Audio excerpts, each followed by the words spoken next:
Hello and welcome, guys, to another episode of Zebraman. Today we're here at Wits. We're here to meet our brother Sonwabile here. He's a postgraduate student, lecturer as well. He works in the field of spirituality, African spirituality. Sonwabile, welcome, man, and thank you so much for allowing us to visit your space, man. Yes, Thokozani, thank you for having me here in this place. It's good to sometimes talk about, Yes, spirituality and its influence in modern day education and modern day literature. yes. Yeah, We met my brother at an event, at a youth day event, yeah, not long time ago here at Vets. yeah, Let's dive into that, man. This is the month of the youth. yes. What have you observed so far in terms of celebrations, in terms of how this month has been perceived in comparison to other years? Well, look, I mean, the youth are exhibiting, a sense of finding themselves within the, post 1994 era Yes, or setup rather. yes, They obviously making reference to the youth of 76 yes, as a cornerstone or a foundation of some sort. Even in their political activities, they reference that with the dignity and respect that it possesses. But also through self-realization and self-affirmation and self-validation, the youth of yes, today are more active into the space of spiritual practices, mostly through ubutwasa, through ubungoma, yes, collecting historical pieces of their lives and their families and so on, but also challenging, the history that had already been dispersed unto people.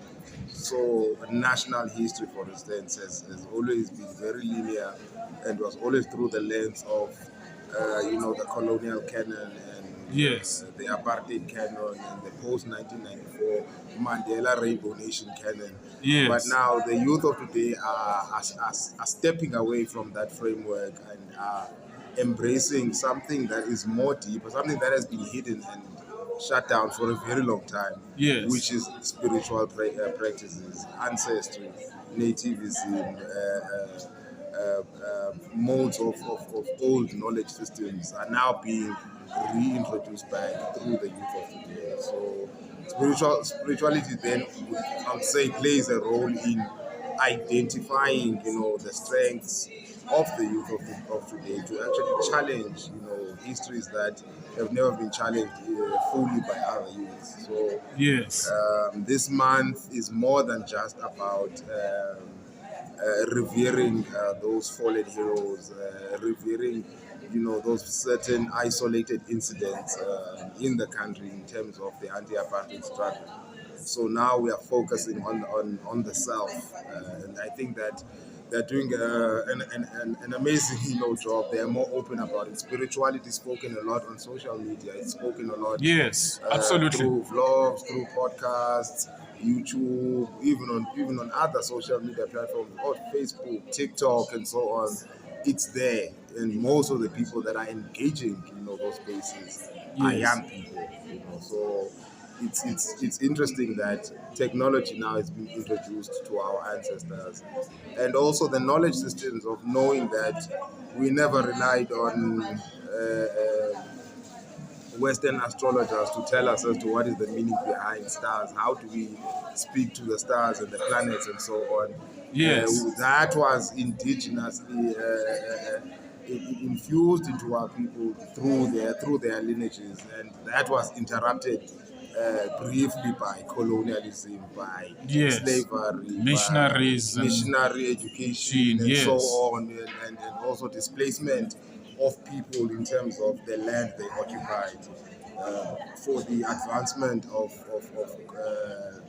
the more cosmopolitan spaces like cities and towns, church spaces, land that was seized from our people, to construct buildings on top of grave sites, Yes. but also the space of sacredness itself is very much alive and is bringing itself back with vigor, with aggression towards these young people. And unfortunately, young people are very much up for the challenge to say what was then erased in terms of my lineage.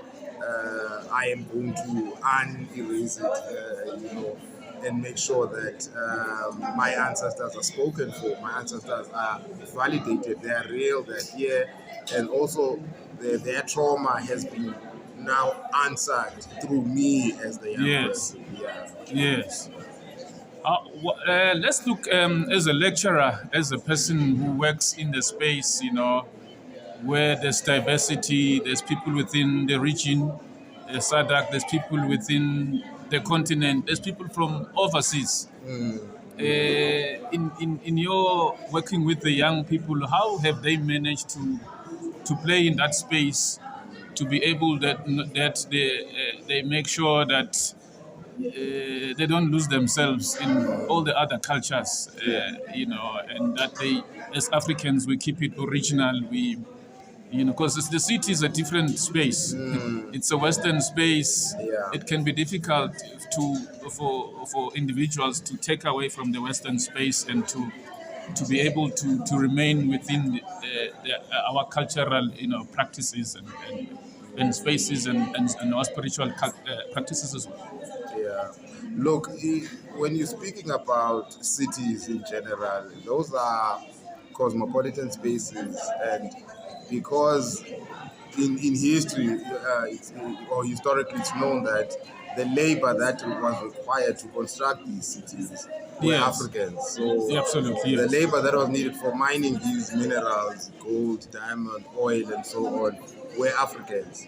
So the infusion of people from various regions. You have people that came from Malawi, Zambia, Zimbabwe, Angola, and so on. Yes. That came to find themselves living in rather horrific situations Yes. in cities like Johannesburg. So you'd To find that supply labor. to supply labor, and Yes. this labor was not equal, it was not well compensated, it was rather ridiculing to them, and also they had to abandon their ancestral lands, they had to abandon Yes. their traditions, they had to abandon their self or sense of identity when they moved into these spaces. Plus, cosmopolitan spaces are rather expensive to maintain, because transporting on its own from areas that are outside the city into the Yes. city are not befitting for people that were earning lesser. So when you're speaking about integrational setup and movement in that sense, you are speaking into an overtaxing system, a system that only favors a certain kind of individual.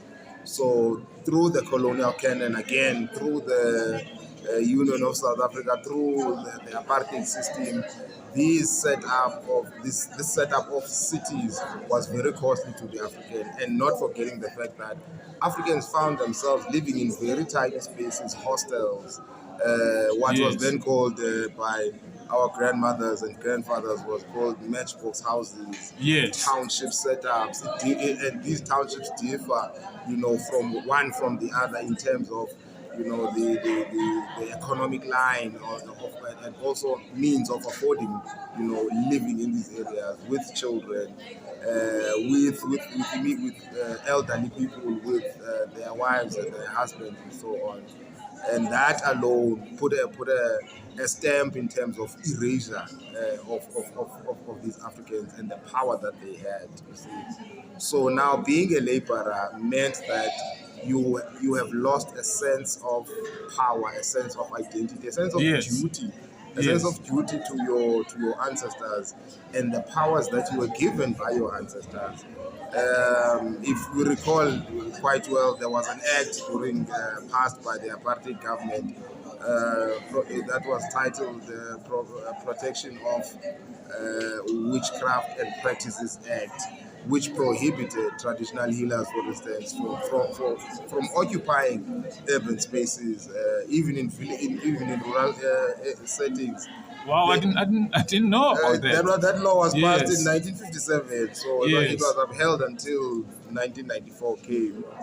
And so for the longest period of time, traditional healers were ghosts in this country. They were unknown, residents. So they were Yes. subjects, and they were pushed to the reserve. So I remember I was saying this to my other friend that there are so many traditional healers in every corner of the city today. Yes. Back then we used Some are even practicing by the ranks. by the rank, exactly. Yes. Yes. So Yes. they we used to travel for kilometers and kilometers looking for that one specific traditional healer.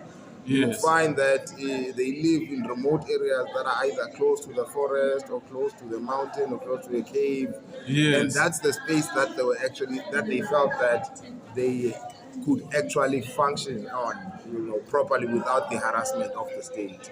So Yes. that alone tells you of like it gives you an impression, an answer to the consequences of being urbanites or Afropolitan, citizens that found themselves in these cities as laborers, as people that did not even have capital to buy houses, as people that Yes. did not even have capital to, get decent loans unless they lived in homelands, unless they Yes. lived in the Transkei or Venda or Yes. Bophuthatswana, where at least there was some sense of, middle class economic justice that was awarded to them through professionalism as well.